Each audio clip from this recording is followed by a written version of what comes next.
Hello बच्चों, let's read the question. The question says, in the 17th century, merchants from the towns in Europe began employing peasants and artisans within the village. तो question हमसे ये पूछ रहा है कि 17th century में Europe में जो शहर के मर्चेंट्स थे उन लोगों ने पीजेंट्स और आर्टिसंस की भर्ती करना शुरू कर दिया गांव में ही। इस चीज को हमें एक्सप्लेन करना है कि ऐसा क्यों हुआ था।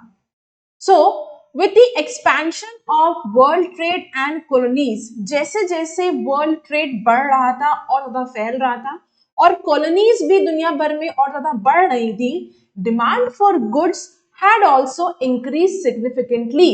तो इसकी वजह से जो डिमांड थी सामान की वो भी धीरे धीरे बढ़ रही थी।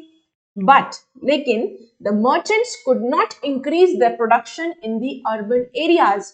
लेकिन जो मर्चेंट्स थे, जो ट्रेडर्स थे, जो व्यापारी थे, वो अपना प्रोडक्शन इन शहर के क्षेत्रों में नहीं बढ़ा पा रहे थे। क्यों? As the urban crafts and the trade guilds were very powerful. क्योंकि शहर में जो अर्बन क्राफ्ट्स थे या जो ट्रेड गिल्ड्स थे, ट्रेड गिल्ड्स इज बेसिकली ये एक एसोसिएशन है, ऑर्गेनाइजेशन है, दे वर very powerful.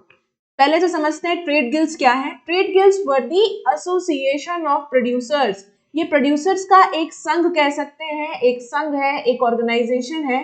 Who train it's people, अपने लोगों को ट्रेन करते हैं ये लोग। कंट्रोल प्रोडक्शन, प्रोडक्शन को भी कंट्रोल करते हैं, कौन सा सामान कितना उसका प्रोडक्शन करना है, कितना मार्केट में जाएगा, ये सब। देन रेगुलेटेड कंपटीशन, कंपटीशन को भी कंट्रोल कर रहे हैं, प्रोडक्शन कंट्रोल कर रहे हैं, प्राइसेस को कंट्रोल कर रहे हैं, and restricted the entry of new people into the trade. और जो नए व्यापारी आना चाहते हैं, शहर में अपना व्यापार करना चाहते हैं, सेटअप करना चाहते हैं अपना प्रोडक्शन, उसको ये लोग रोकते थे। उनके ऊपर, नए ट्रेडर्स के ऊपर ये रेस्ट्रिक्शन लगा रखी थी। ठीक है। Rulers have also granted some guilds to the monopoly rights to produce and trade in specific products. तो राजा ने, रूलर्स ने क्या करा था, इन ट्रेड गिल्ड्स को, कुछ ट्रेड गिल्ड्स को राइट दिया था, उनको कुछ राइट्स ग्रांट करे थे। कैसे राइट्स? मोनोपोली राइट्स था, यानी सिर्फ यही लोग प्रोडक्शन कर सकते हैं, प्रोड्यूस, सिर्फ जिनको राइट दिया है वही लोग प्रोडक्शन कर सकते हैं और ट्रेड कर सकते हैं किसी स्पेसिफिक प्रोडक्ट को लेकर।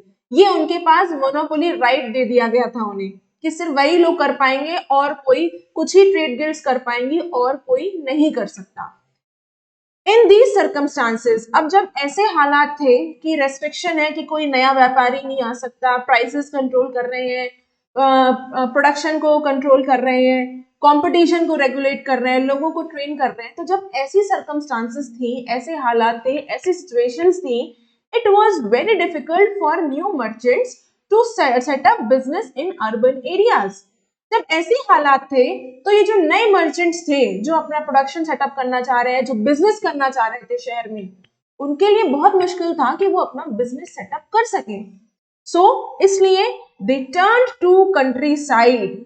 कहाँ मुड़ गए ये लोग, कहाँ चले गए? इनको लगा कि हम गांव में अपना प्रोडक्शन अच्छा कर पाएंगे, where the conditions were favourable for them. तो इसलिए ये लोग गांव की तरफ मुड़ गए, जहां इनको लगा कि गांव में अगर हम बिजनेस सेटअप कर लेंगे तो हमारे लिए कंडीशन फेवरेबल है, हमारे हक की बात होगी यहाँ।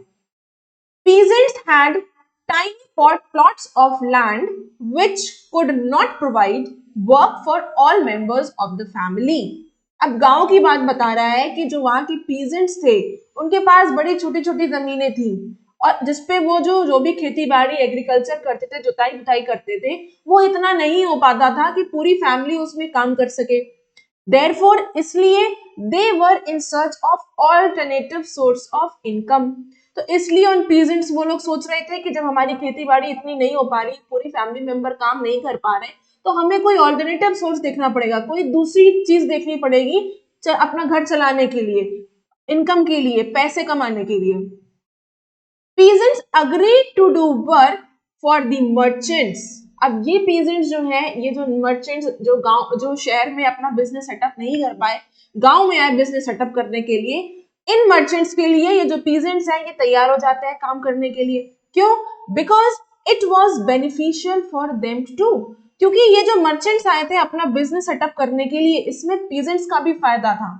वो तो ऑलरेडी एक ऑल्टरनेटिव सोर्स ढूंढ ही रहे थे काम करने के लिए, क्योंकि खेती से, एग्रीकल्चर से, उनके पास जो छोटी छोटी जमीनें थी उससे उनका इतना प्रोडक्शन नहीं हो पा रहा था। तो इसलिए वो लोग मान जाते हैं इन मर्चेंट्स के लिए काम करने के लिए। नाउ अब they could remain in their village and could also cultivate their small plots of land. तो जब वो मान गए कि हम मर्चेंट्स के लिए काम करेंगे, तो इससे उनका भला ये भी हुआ कि अब उन्हें अपना गांव छोड़कर कहीं नहीं जाना पड़ेगा, और साथ में ही वो अपने खेतों पे जो भी अभी तक खेती बाड़ी करते चले आए हैं, जो भी एग्रीकल्चर कर रहे हैं, वो भी कर सकते हैं। So I hope you understood the question as well as the answer. Best of luck.